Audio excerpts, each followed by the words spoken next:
Hey guys, it's Hildem Good back again. I just wanted to talk really quickly about stats now that I've covered the talent trees pretty well for PvE Resto Druid healing.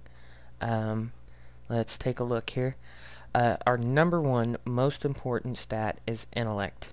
The rough thing about this is item level equals intellect. So the more gear you got, the higher item level usually means higher intellect.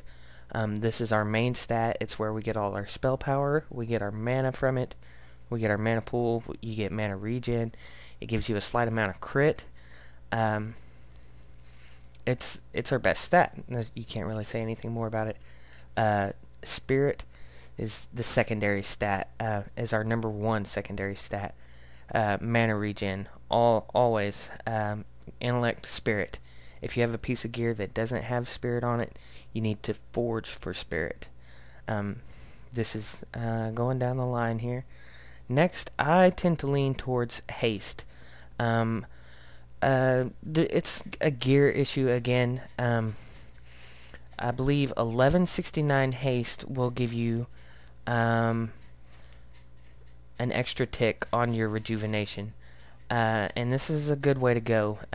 It gives you more healing per mana point, which is really important. You want your heals to be as efficient as possible, and haste is a good way to do that.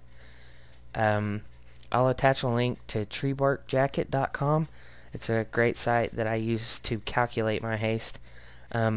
Because the haste cap is unattainable in current gear, which would be what is currently accepted as the cap, is 50% haste, and that's what it takes to get your global cooldown to a 1 second thing, which is impossible right now.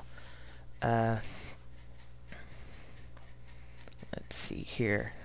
1169, as I say, will get you an extra rejuve tick. I believe I went for the next cap, or the next breakpoint, right in 1250 something. Is going to give me extra wild growth ticks, which is great for my raid healing, which is probably what Resto Druids are best at. Mastery is going to be our next best secondary stat. It's really great for tank healing. I don't know the exact numbers at the moment, but mastery will increase the effectiveness of your healing on a target that's already affected by one of your hots. And just to show you how effective that is, let's do a little test here.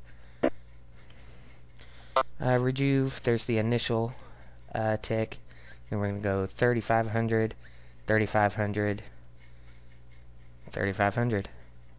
Oh, one more? Yeah, 3500. So now I'm going to throw up some life blooms.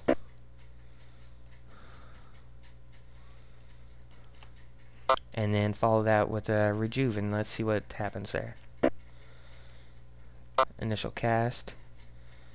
4155. Oh, I lost it. 4156. 4155.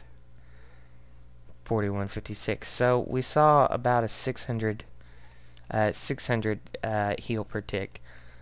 Doesn't seem that significant. Let's try another one here. Got my well, let's do this. Healing touch. Non-crit for 18,600.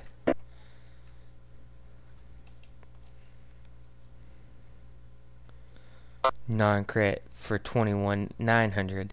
So there's a noticeable difference. A good way to take advantage of this, of course, is to throw your wild growth up and then start healing. Whenever possible, you want to have a hot up on a target before you throw a big heal, and you'll get more bang for your buck like that. Of the secondary stats that you will find on caster leather, crit is probably our worst healing stat. Crits are nice. Big numbers always help when you need them, but it's unreliable. Right now I'm sitting at a 10.29% chance to crit. and you could get that number higher, but the thing is it's unreliable. If you're relying on crit to keep people alive, then you're gonna run into issues there. So just to recap, intellect, intellect, intellect, intellect, followed by spirit, and then way down here, haste, mastery, crit. That's your stat priority. Gonna keep this one short and sweet, so that's about all I've got to say. Thanks a lot. I hope this helped.